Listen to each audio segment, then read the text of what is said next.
Hi everyone, my name is Faustine Ramirez and I'm a master tutor with MedSchoolCoach, and today we'll be reviewing a Step 2 CK medicine question. So let's start by reading the stem. A 52-year-old woman presents to the physician's office complaining of tingling in her hands and feet and balance problems for several months. She also endorses easy fatiguability and feeling short of breath when walking up one flight of stairs to her apartment. She has intermittent abdominal discomfort, cramping, and distension that is especially bothersome after meals, but denies any changes in her bowel habits. She has a history of GERD, hypothyroidism, and migraines. Her medications include levothyroxine, valproate, and famotidine. She feels down, but denies sleep problems, concentration problems, suicidal ideation, or feelings of hopelessness. She drinks 1 glass of wine daily with dinner and denies tobacco or illicit drug use. She started a vegan diet about 1 year ago to see if it would improve her reflux symptoms. Laboratory studies reveal a hemoglobin of 8.9, MCV of 116, platelets 210,000, and leukocytes 6,200. Blood smear demonstrates segmented neutrophils with 5 to 7 lobes. Examination is notable for a smooth, shiny tongue and conjunctival pallor, as well as impaired proprioception in bilateral hands and feet. Which of the following is the most likely cause of her anemia? So I'd like you to pause the video and try to work through this question on your own first. All right, welcome back. So let's approach this question together. So as always, we're going to start by reading the very last sentence of the stem to see what the question itself is asking us. Which of the following is the most likely cause of her anemia? So this is a very specific question. So it's going to be a diagnosis or underlying etiology or cause question, and they're not asking about everything that's going on, although certainly it's going to be related. They're asking specifically about the cause of her anemia. So this is helpful because we need to think about this as we're reading the stem, is that we're going to be paying specific attention to those elements that might clue us in to this patient's anemia. So before we've even read the stem, we know that this patient has anemia. So it's not going to come as a surprise to us when we read the labs in the question stem. And it's going to frame how we approach the question, because we'll be looking for all the different features that could be consistent with different causes or types of anemia. We'll glance at the answer choices very briefly. This should only take a few seconds. And we see that they involve a number of things. They involve conditions, diet changes, medication-related changes. So we'll have to keep a broad perspective when we're reading the stem, because this isn't really cluing us into anything specific. It's very vague, so we'll have to keep an open mind. So then we go to the top and we read the question stem, and we'll highlight the key elements as we read. 52-year-old woman presents to the physician's office complaining of tingling in her hands and feet and balance problems for several months. She also endorses easy fatiguability and feeling short of breath when walking up one flight of stairs to her apartment. She has intermittent abdominal discomfort, cramping, and distension that is especially bothersome after meals, but denies any changes in her bowel habits. She has a history of GERD, hypothyroid, and migraines. Her medications include levothyroxine, valproate, and famotidine. For all questions, but especially when medication toxicity is one of the answer choices, I think it's very important to pay attention to the past medical history and to the medications, especially when it's this long list of conditions and medications. You don't want to glance over it. Often they try to have you kind of have your eyes glaze over and not pay attention to that information, but it's actually really crucial to pay attention to it. So I recommend underlining the past medical history, the conditions, unless it's something that is so irrelevant that it's not worth it, or just at least paying attention to it when you read it, and then also underlining the medications or just paying close attention to the medications as you're reading through them. She feels down, but denies sleep problems, concentration problems, suicidal ideation, or feelings of hopelessness. She drinks 1 glass of wine daily with dinner and denies any tobacco or illicit drug use. She started a vegan diet about 1 year ago to see if it would improve her reflux symptoms. Laboratory studies reveal hemoglobin of 8.9, MCV of 116, platelets of 210,000, and leukocytes of 6,200. Blood smear demonstrates segmented neutrophils with 5 to 7 lobes. Examination is notable for a smooth, shiny tongue and conjunctival pallor, as well as impaired proprioception in bilateral hands and feet. So before we even go on to the answer choices, I also recommend highlighting abnormal lab values. And once you compare them to the reference values, try to not look back at those reference values ever again. It's going to take up a lot of your time to compare the value in the question stem to the reference value. So once you do it, if it's abnormal, just highlight it once and then don't refer back to it again, because that's going to waste your time. So this is going to be really important before we look at the answer choices to try to synthesize what's going on. There's a lot of information in the stem. It's a long, dense stem. And let's try to pull apart the pieces that are the most important. And the point of highlighting here is to, as you're highlighting, you're highlighting those very specific findings that, when pieced together, are going to help you identify the diagnosis. So for these long question stems, I recommend either in your mind or on your scrap piece of paper, jotting a few things down of kind of the most important elements, and seeing when you put those pieces together if you can identify the diagnosis.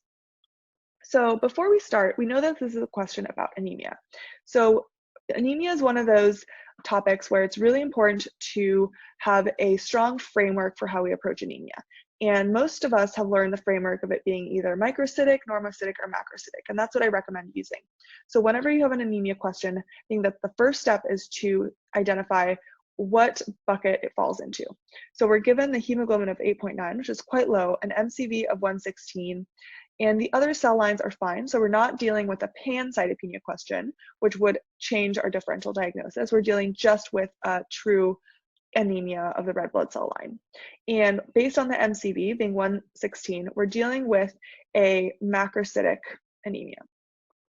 So the first step in an anemia question is always going to be to identify what bucket does it fall into, normocytic, microcytic, or macrocytic.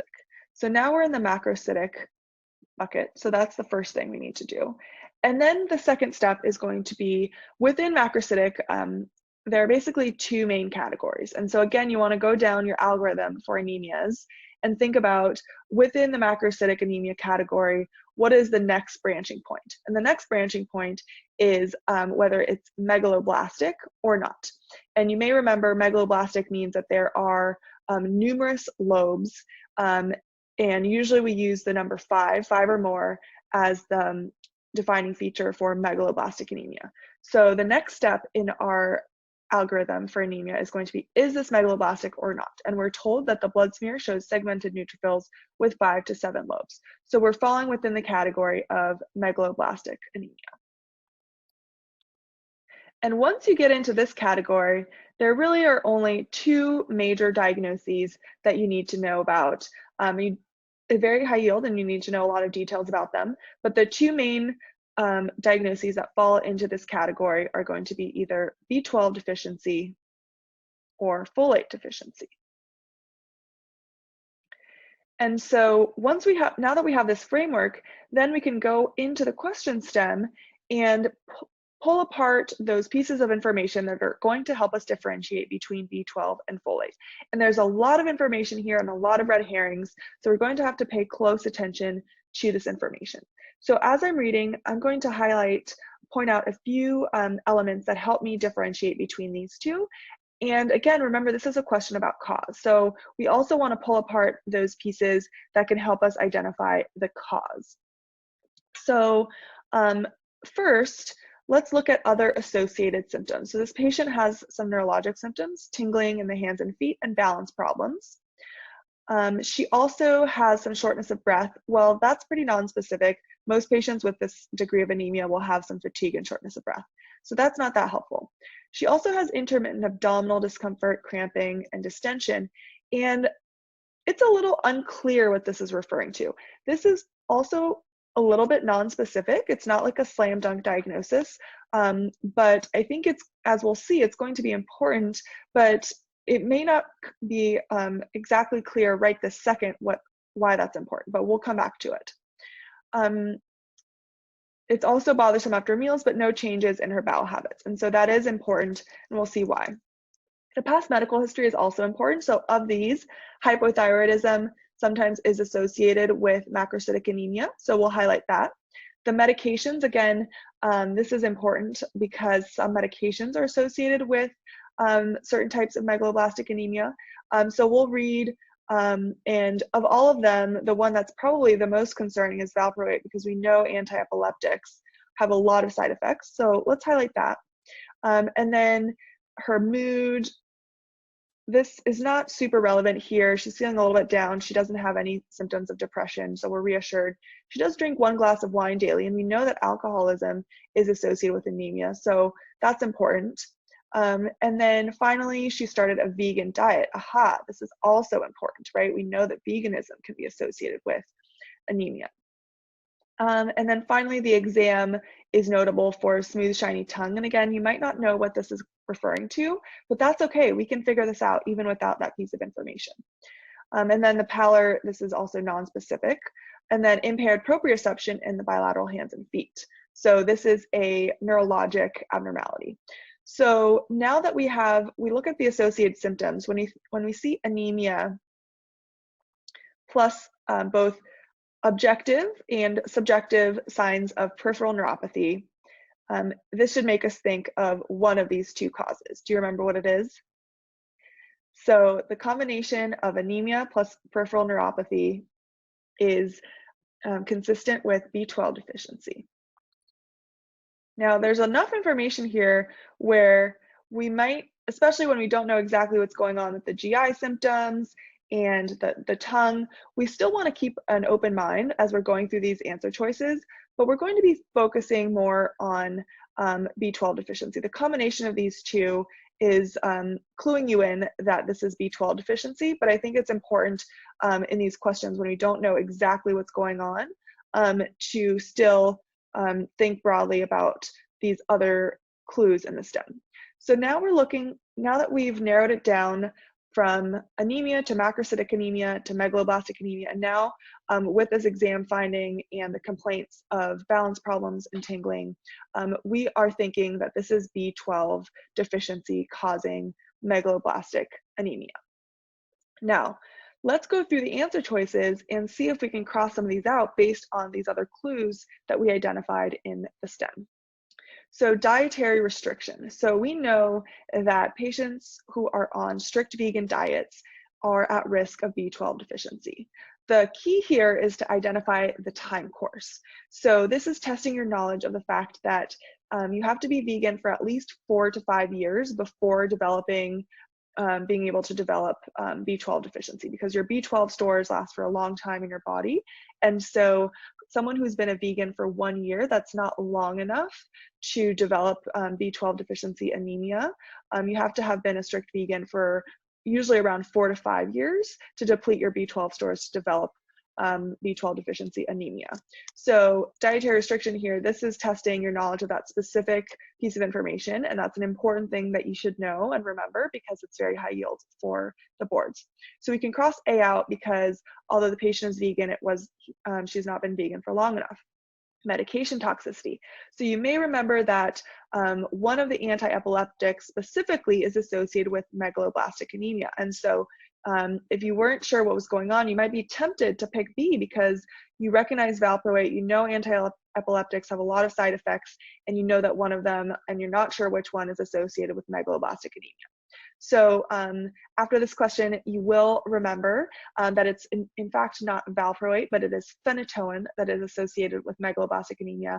And phenytoin actually causes folate deficiency, not B12 deficiency.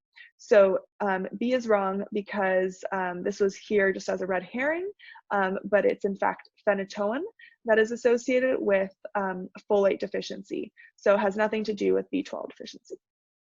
Refractory hypothyroidism. So this is also a red herring because she does indeed have a history of hypothyroidism, and she's having some symptoms like feeling down and fatigue that might be consistent with inadequately controlled hypothyroidism. But in fact, hypothyroidism can cause a macrocytic anemia, but it is non-megaloblastic.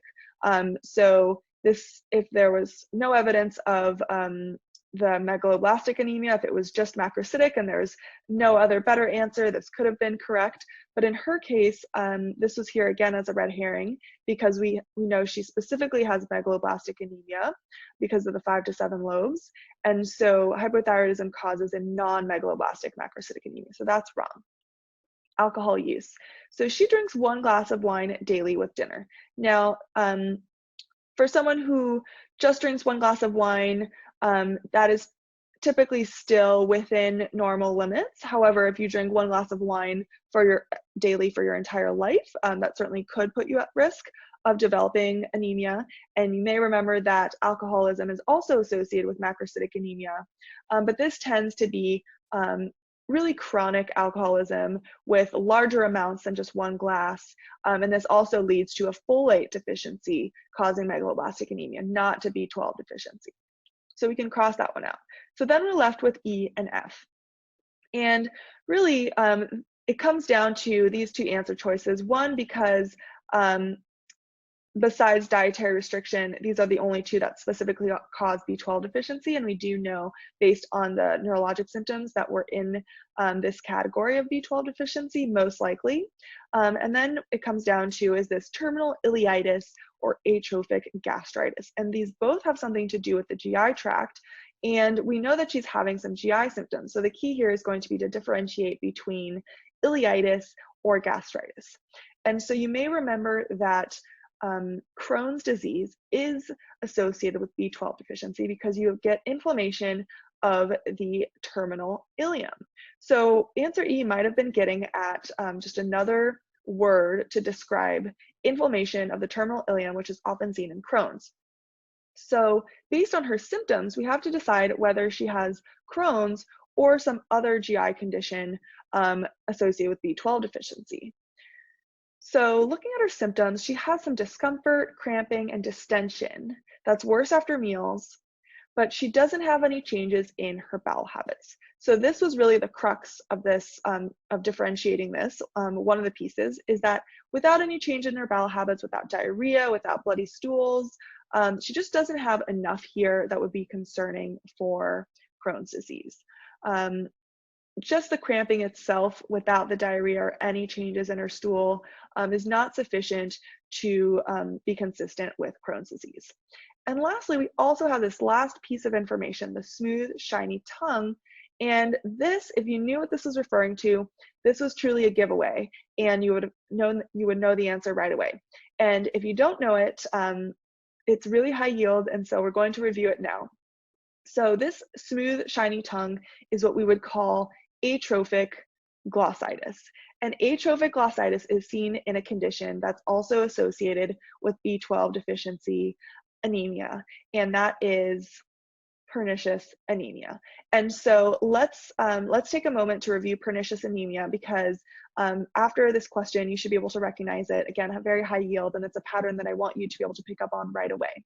So the combination of these GI symptoms plus the smooth, shiny tongue in the setting of a question about B12 deficiency anemia is consistent with pernicious anemia. So even if you weren't sure about the Crohn's and the terminal ileitis, the presence of the smooth, shiny tongue would have clued you in that this was indeed pernicious anemia, and that is associated with atrophic gastritis. So the correct answer here was F. So let's take a moment to review pernicious anemia because it comes up all the time. So pernicious anemia is an autoimmune condition, and it's an autoimmune destruction of the parietal cells in the stomach. So most commonly, you get autoantibodies against intrinsic factor. There are also autoantibodies against parietal cells, but they're much less common. And this is really going to be the autoantibody that you have to know about. And this is also commonly called autoimmune metaplastic atrophic gastritis. And some of the changes that occur if you were to do a biopsy of these patients is that you develop atrophy in the stomach. And so often this is referred to just simply as atrophic gastritis. And this is this atrophy and this destruction is due to an autoimmune condition, right? It's autoimmune mediated destruction of these cells leading to atrophic gastritis. And so how this presents typically, it's very often associated with other autoimmune conditions, especially thyroid diseases, as well as type 1 diabetes. So this was another clue in the question stem. The patient had thyroid condition.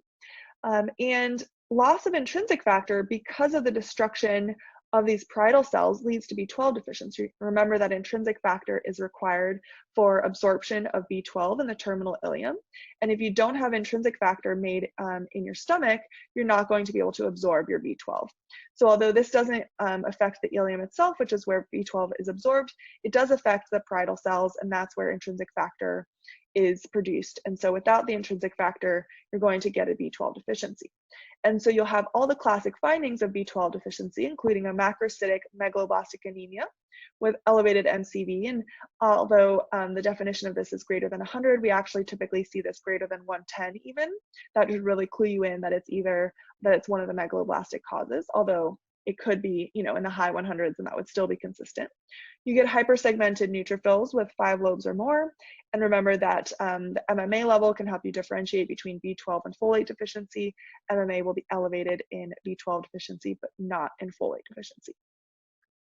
And then because this is B12 deficiency, we also get the classic neurologic findings associated with it: peripheral neuropathy, where you lose your vibration and proprioception sense. You can get paresthesias, ataxia, which our patient had, as well as subtle memory loss or cognitive decline. Remember, this is also called the subacute combined degeneration. So you get the 3 tracts that are affected, including the dorsal column tracts. And then you also get GI symptoms, including dyspepsia and classically postprandial distress. So this patient's cramping, distension, especially after meals, was consistent with the GI aspect of pernicious anemia. And so these non-specific symptoms, this is what this question was referring to. And then finally, the classic physical exam finding, you may either get a picture of this on the test or they might describe it, is going to be the atrophic glossitis. And so here you get usually a red, very smooth, shiny tongue with loss of the papilla on the tongue. And so I would be able to recognize this picture as well as recognize a description of this tongue. If you do see a description of atrophic glossitis in the setting of an anemia question, or even in the setting of a peripheral neuropathy question, this should be a major clue that we're talking about pernicious anemia. So after this question of the week, you should be able to recognize this pattern when you see it again. And finally, these patients do have an increased risk of gastric cancer, and that's specifically patients with pernicious anemia. So very high yield topic. After this question, you should be able to recognize this presentation, and always remember to look out for pernicious anemia on your differential diagnosis for B12 deficiency.